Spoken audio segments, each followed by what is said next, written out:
Hey guys, how's it going? Onit here. Welcome to a new iRacing video where we have this time the second week of the 2014 Season 2 not Skip Barber, Star Mazda. Yes, it's the Star Mazda around Spa Francorchamps, obviously a very famous circuit. And let's see, we're starting from 7th place on the grid. The pole position is a 2 minute 16.8, which is pretty decent.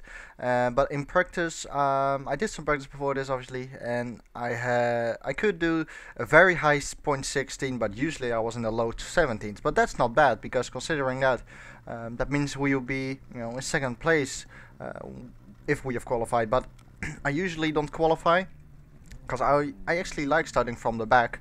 But if there are a lot of crashes, usually in the first corner, then I go for safety and qualify, so I can start up a little bit more up front. But here we go then in that 7th place, and the lights are coming on right now. So here we go. We have red lights and we have green lights right now. So there we go. We are off, and looks like the car in front has quite a poor start, so we can take it probably. But in the meantime, we have already overtook Stephen Clark as we enter the first corner now. There's a bit of lag involved here. You can see the car is wobbling there a little bit, so I'm extremely careful. You can see that on the right hand side. There's the white car which had the poor start. So we lost, I think, a place, if not two, because it seems like Jonathan is looking quite feisty around my outside. But no, that's not going to work. Into a rouge. This is flat out, but right now the tires aren't up to temperature at all. It just takes 2 laps before they really are up to temperature. As we right now are behind car number 8, and obviously there's a green flag, so no crashes so far. But as you can see on the right hand side under my FPS, there is the L, and the bar is filled quite a bit. That means that my connection isn't too great, so that's a shame. So I should be a bit careful. And as you can see there as well, the cars are a bit wobbly as well.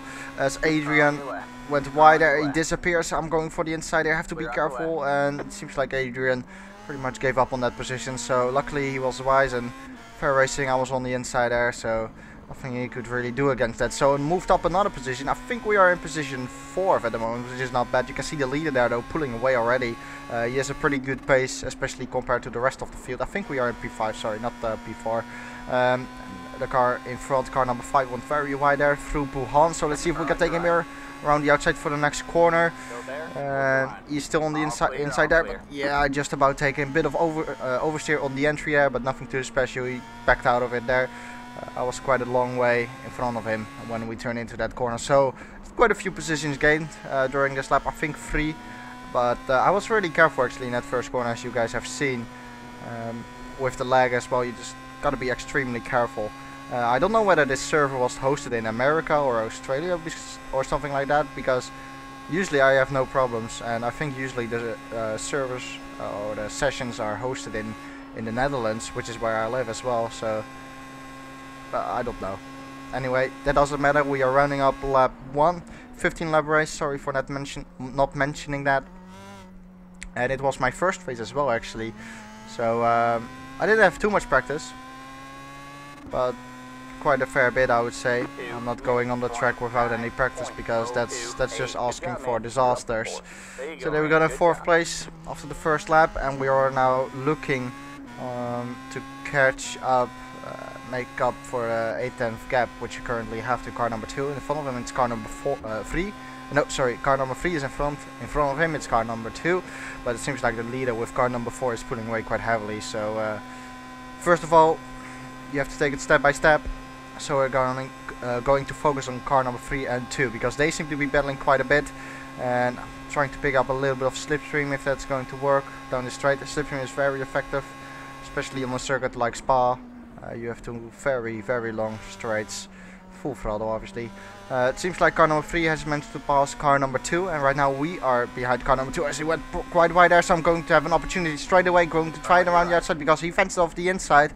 So on the outside for this hairpin, trying to be careful with the lag as well, and I had to back out of it there. Probably would have been a bit dangerous if I kept it around the outside. As I said, not having a lot of experience with this track and this car, this combination, so thought to better, be careful there. So I don't even bother shifting to 6th gear, because when you go into 6th gear and you shift down to 5th gear for that Puhan, you get so much oversteer on entry. Because I was behind the the car number 2 in front, I chose to keep it safe, as I said again. As I said before, I should say. I just want to keep it safe here with the lag as well. So here we go then. Almost running up lap 2 out of 15, as I said before, and the leader is indeed putting away. But I'm definitely being held up here, by the way, I think. As I said, I can do low 17s to high 16s. And I don't think this has been a particularly good lap. As I lift off quite a bit there for Blanchimont. Could have taken it full throttle, now I see it out of hindsight, but not going to risk it here. So we enter the bus stop. Look at that, the car is just, it's like a boat a little bit. It's a bit like a spaceship or anything like that, just changes direction so suddenly. So sudden, and indeed to 19.9, that's not great at all. And actually, considering we are doing .19s, I would expect that the leader is pulling away massively, and he is pulling away, but not with the rate I would expect, to be honest, at the moment, as I'm now very close to car number 2, lifting off there. I don't want to go side by side through Eau Rouge at this point.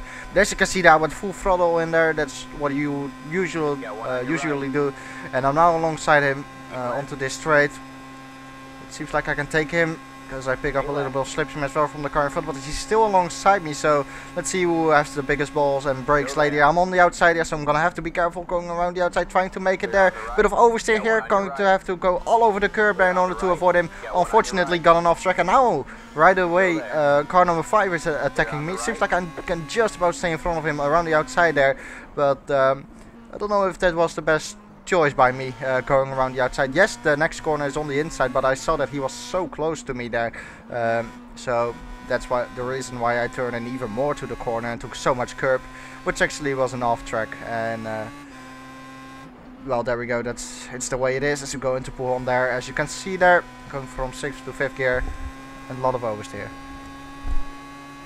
So exiting Pouhon corner. And I am once again pretty close behind him, I would say. Every time he makes a little gap, I manage to close that gap down. So it seems like I do have the pace on him, but you know, the thing is, where are you going to pass him? Obviously, it seems like he can stay behind car number 3 as well, as car number 3 went well wide there. And I think car number 2 is going to get an opportunity at the end of the straight, maybe in the bus stop chicane, maybe in Blanchimont already. Look at the speed advantage which he has got, and now I'm closing them down as well. Both of the drivers I'm closing down as we go to Blanchimont, now lifting off the throttle and don't want to bump into car number 2, but look at that, how close. And now I'm on the outside of car number 2, entering the Blanchimont, entering the bus stop chicane, and let's see if I can take it around the outside here, which will be the inside for the next corner. Yes, I can indeed. And now again car number 5 comes into play a little bit. But it seems like I can just about stay or keep this position. But entering the next corner, they are still pretty close behind me. Look at that, car number 2 brakes pretty late. Yeah, the look on the inside there. I think I left him just about enough room. Don't want to shut the door really aggressively and really turn in on him. Was close though. I think he lost a little bit of ground as well. I think I had a pretty decent exit, which kept me alive really. Last lap was a 2 minute 20.5, which is not great at all. And the great news is that I'm right now a bit in clean air. Well, for maybe a second or so, because we are already closing down on car number 3, so it's going pretty good here. And it seems like if I'm in clean air, I have a pretty decent pace, even compared to the leader, because I don't really think the leader is pulling away that massively. And look at this, loads of lag there involved. But one thing is for sure, and that is that he made a mistake there. And he lost a lot of time there, so I'm going to stay behind him for now. Brake pretty early for the chicane. Look at that, there's quite a bit of lag involved, which is quite unfortunate. As we go downhill, this is a pretty good section actually. And one thing which I absolutely love about the iRacing circuit is that you can see the start-finish straight over the top of those trees in front of us. But meanwhile, we are in the inside of car number 3, inside of Pouhon, and I think he gave up on that place pretty wide there on the exit. Seems like car number 3 is having a pretty good run on me here. Can he take the position back around the outside for the next corner? I'm not going to let that happen. No. Oh, bit of contact there. Bit of contact, mate. Doesn't look like it was my fault though. I think he was trying to slot back behind me, but I don't know. Maybe I was lagging quite a bit as well, and my car suddenly, you know, maybe bumped a little bit more to the back. get to the rear. But I'll take it. That's second place. And now I have clean air, where I was talking about. So let's see what kind of lap times I can do right now, which is pretty important if we want to catch up to the leader, obviously. Because I don't want to let the leader run away with this victory so easily. Although he has managed to create a pretty big gap right now as he exits the bus stop chicane.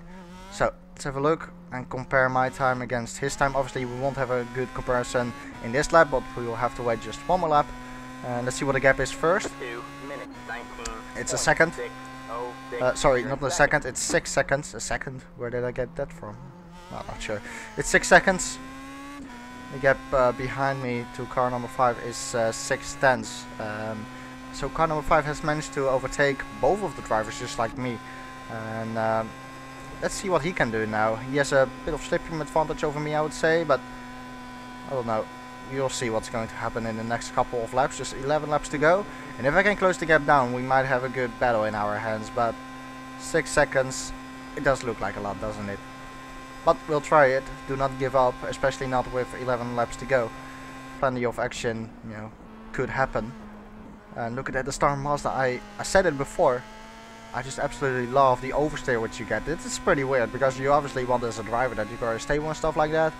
But with this car, I feel comfortable running very low rear downforce, because when you run so low rear downforce, the front end just bites really well, because there's a lot of weight, a lot of force on the front tires, pushing them into the ground, because you don't have a lot of force on the rear wing when you set it up with a low downforce. So I absolutely love it, although it hasn't really, it doesn't have anything really to do with my setup. I think it's just a car characteristics. Whoa, that was difficult for me. Characteristics. The car just likes to oversteer, I guess, especially on entry of corners. But as I said, I don't mind that. I absolutely love it. If it's really oversteer, sorry, which you cannot correct at all, then I say yes, this is a bit too much. But you can pretty easily correct it. That's the thing which I love. So look at it, 228 kilometers an hour, turning into Blanchimont. Definitely higher top speeds here than previous week in Okayama, sorry, not Okayami. And look at that, visually the gap has become quite a bit closer, I think. So let's have a look at my lap time here. My lap is 2 minutes 17 point, was it the 17? 2 minutes. Yep, 0.9, so a very low 2.17. And I have to settle down in a good rhythm, in a good flow. But look at that, 4.8 seconds to the leader. I think he must have made a mistake, because I gained 1.2 seconds on him, which means that he is doing 2 minute 19s, which I don't expect, as there's a back marker in front of him already.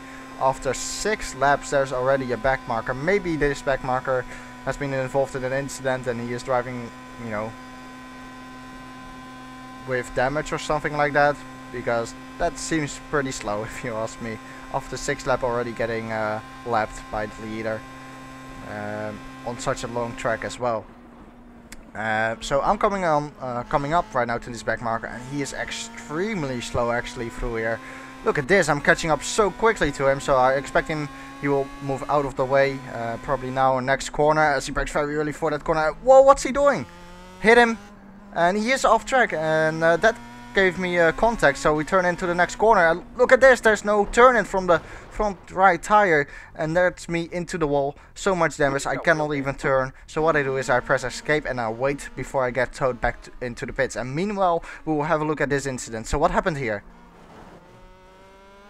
Well, you could argue with that I was being too impatient, but in my opinion this car is driving way too slow.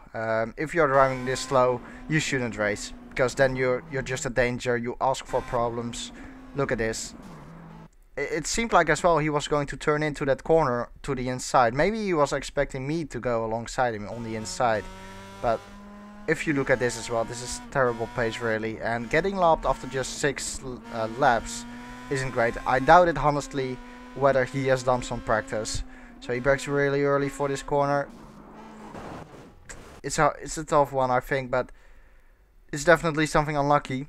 And it still takes 2 minutes before I get towed into the pit. So all this time I'm losing right now. I'm losing a lot of time as we have another look at it. Here we go. It looks like he's going a bit, he's turning in a bit to the right hand side, and then suddenly he comes back to the left a bit more. And that was exactly where I was going to turn into the corner. And then I don't know what was going on. I think, let's have a look at the front right wheel. It just gets damaged heavily there, as well as the front wing. Yeah, the front right tire does turn a little bit. I'm sure it's not the problem. The steering axis broke, but it does look like it. I don't know if that happened. I don't think so, because I just think the wheel was off cambered and off centered, stuff like that. But this is definitely not good. Not good for my safety rating, and not good for the race at all. So we're still waiting. And look at this guy. Well, to be honest, if you're driving like that, you shouldn't even try to go to the racetrack and drive there. So what I'm doing right now is still waiting for 30 minutes. Meanwhile, we will have a look at the other drivers, and I will skip forward soon. Don't worry, you don't have to watch all of this. So this is the leader, and he is lapping a back marker as well. And what's going on with the back markers? Look at that. Through Blanchimon, this back marker almost loses it, and he's surely gone off track for that, I would say. But he almost got took out as well by a back marker. I don't know what they're doing really. I don't think they know what they're doing either, because that was pretty silly. As we get, as I can race now again, so I stand in the pits, and look at that. The required repairs are 2 minutes and 24 seconds, and the optional repairs are 8.5 minutes, which is very, very long. And you can drive out of the pits when your required repairs are finished. But I have done that in the past, and I've learned from that, because usually when you do that, there's still a lot of things wrong with the car. You cannot turn straight. You basically go into the wall straight away. That's at least what happened to me last time. So I'm not going to do that again. Not trying that. So we skip right now, and I have waited for just over 11 minutes. And I would say the race is almost over, but still, we're going to try to go out on track and see what the car is like. I wonder what it is like, because it was a pretty big impact when I went into the wall. The impact with this back marker wasn't, really that bad. It was just really when I hit the wall. So here we go, out on track. Obviously the pit limiter is enabled, and you just want to get a feel right now for the car. But look at this, there's so much understeer. And we go out on track. So you go, well, first of all, there's something wrong with the rear wheels, that's definitely for sure. Maybe there's one wheel that's coming loose from the ground, but look at this. I'm still going full throttle, because I know when you press full throttle it will generate more downforce. But I'm gonna have to be careful over the bumps and stuff like that. So we turn into our rouge, and there's absolutely no turn in. But either way, I pressed the throttle there, and it's a miracle how I kept that. But that was definitely an off track, and well, a bit too optimistic from me, if you ask me. A bit too aggressive. So what I do right now is, well, what can you do really? I just drive slowly. I want to make sure that I won't be in anyone's way for the rest of the race. And the reason why I'm showing you guys this footage is because maybe you guys want to see a race when it doesn't go my way, when it goes bad. So usually I obviously record the races which are good and I feel like are exciting to watch. Now, I don't necessarily think that this video is exciting to watch, but I definitely do want to give you guys an impression that it can go wrong, and it obviously goes wrong for me from time to time as well. I'm not perfect. I'm a human as well, so I also make mistakes, and well, this is one of them definitely. So I think, well, look at that, a big bump. Gonna have to be careful. And I get a blue flag, so I move nicely out of the way before the corner. That's usually really what you want to do with a blue flag. Obviously move out of the way even before the corner if you can. But at this stage, the car was in front of me before I had that crash, is still leading by a 16-second gap, something like that. It would have been interesting actually to see what I could have done about his gap and if I could close it down. But yeah, then I had that crash which happened, and there's another car coming up, so I move out of the way a bit too soon. You could argue with that, yes, but I'm just so slow, especially through the right hand corner, so I know, I just want to keep it safe, don't want to be in anyone's way, but look at this. And the reason why it's going so slow, I think the front wing is touching the ground maybe slightly. I'm not sure what else could be the reason, because you can see as well the car being just a little bit pointed to the left, if you know what I mean. It goes from left to, let's say the left part of the car is a little bit lower than the right part of the car. So I think that is just it really, the front wing just, you know, touching the ground the whole time. You can hear it as well. I think it's the front wing, you can hear it. And when there's a bit of camber in the corner, it's a bit banked, you can also hear the engine revving quite a bit. So there's also something wrong with my rear wheels. And the confirmation of that is that you're gonna have to look at my speed meter. It said it said no kilometers an hour there on the braking, and right now it says 200 kilometers an hour in 4th gear, which is completely crazy. There we go, we are already doing 250 almost coming to Eau Rouge. That's obviously a joke, because look at the bottom left of the screen, you can see clearly there that the kilometers an hour are right, and I think on the dashboard it just collects data from the rear wheels, and the rear wheels, I don't know, I don't think they are touching the ground properly, which is the reason why I get some wheel spin, and there is a lot higher kilometers an hour on my dashboard. So I moved out of the way of the leader with car number 4, and I thought, well, I could cut it here, but just let's show how I'm struggling. That's something you guys might like as well, because I don't know, I waited completely for the optional repairs to finish, so I don't know whether I can come back into the pits again and expect them to repair things. So I was just going to stay out on track. I wasn't even thinking about pitting again. You can hear it there. See that there's just no traction to the rear wheel, so there's definitely something wrong with them. So I'm gonna have to move out of the way once again. There's another car coming up just a second behind me, and then we have a pretty big gap to the next car, so it's 20 seconds, so there's no need to look in the mirrors as, well, what's this guy doing, being quite slow there. Nothing too serious happened there, obviously.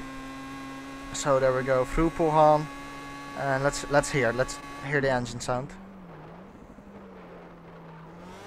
Well, I said let's hear the engine sound, but I obviously meant the sound of the front wing just touching that track surface, which is I think the reason for my understeer in the right hand corners. You can see as well the front left wheel locking up from times to times. That's not because there's a lot of force or pressure on the left front wheel, that's because the front wheel just simply doesn't really touch the ground, I think. So I think the car is like, I think the front left of the car is just completely driving on the front wing or something like that.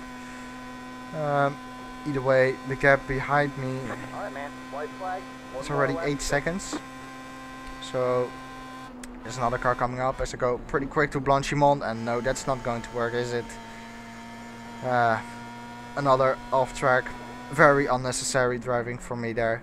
That wasn't needed at all, and once again I go way too deep in this corner. Luckily for me, I already had an off track, so this doesn't count, as I had an off track just before it. But that just shows that, well, it are just unnecessary faults, unnecessary mistakes, and I really hate it when I make those mistakes, but I do make them from time to time. As I said, I just want to show you guys something where, you know, it goes wrong for me. I mean, it doesn't always go right for me, and that's what I just wanted to show. So another blue flag getting out of this guy's way nicely there. Don't want to hold him up. Well, it's a pretty big shame what happened in this race. Almost making the same mistake through Rouge again. But if that back marker wasn't in my way, I think we could have had a pretty solid battle. We will have a look at the end of the race what the fastest lap was from the leader, and what his average times were. But I think it could have been a very good race. Unfortunately, it didn't go that way. Sometimes things just doesn't go your way as I go out of the way once again. I just try to get out of the way of these guys just before the corners, because in the corners I'm just so slow, and I don't want to be a risk. It's as I said earlier, just easier to go out of the way just before a corner. and that way you're a bit more safe. I really, as I said before, just don't really know what the back marker was doing. Maybe a little bit of lag involved there, could be, but I don't know. I don't think he had damage to his car, at least it didn't look like it. Because if he didn't have damage to his car, then he should be really embarrassed in my opinion. 6 laps, 6 very long laps. Look at the front left wheel, by the way, completely lifting off the ground, locking, well, not really locking up, it's just not rolling. But yeah, the back marker, he should be pretty embarrassed. 6 long laps at Spa and already getting lapped and just driving pretty ridiculous. I don't even know if he knows what a race line is. So we have another car coming on behind me, and oh, I tried to make this corner but no, it didn't work, so moving a bit to the outside and letting him through as well. I'm sorry if I made him scared a little bit, because it was pretty much in the middle of the corner where he had to overtake me, but luckily nothing serious happened there. So it's 20-second gap now to the car behind. It seems like we are going to make it across the line right now in this order. So no more blue flags or stuff like that. If I this time go through Blanchimont cleanly, which I do indeed, learned from that previous lap, lifting off a lot before the corner, and we are again doing 244 kilometers an hour. If I was really doing that, then well, I would have ended up much higher. Here we go, going through the bus stop. You can see there's no traction at all. So I'm very happy that this race has finished. And here we go then across the line to take home a 13th place. That is actually not last place, but obviously it's not great either, especially not for my safety rating, and not good either for my I rating at all. So here we go. That's it. Let's have a look at the results. So in the end, Joel Hawkins managed to dominate that race with a 35-second gap to a P2, which is crazy really. And his fastest lap was a 2 minute 17.0, which is pretty decent.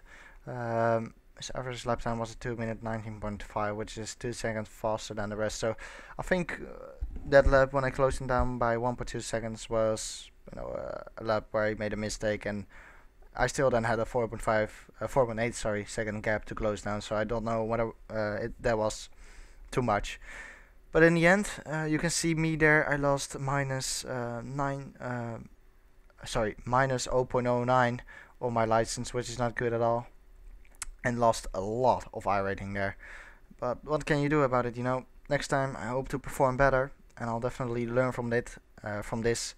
Hopefully I'll be careful with the back markers, and hopefully the back markers, or that back marker, or the back marker in general, really knows a bit what he's doing, because looked a little bit awkward, bit embarrassing, if you know what I mean, and his pace wasn't really good at all. So I don't know whether he even practiced a single minute before that race. But hey, that's it. If you have enjoyed the video, I would really appreciate a like, and we'll be back next time with another iRacing video of the 2014 season 2. So thank you for watching, and goodbye.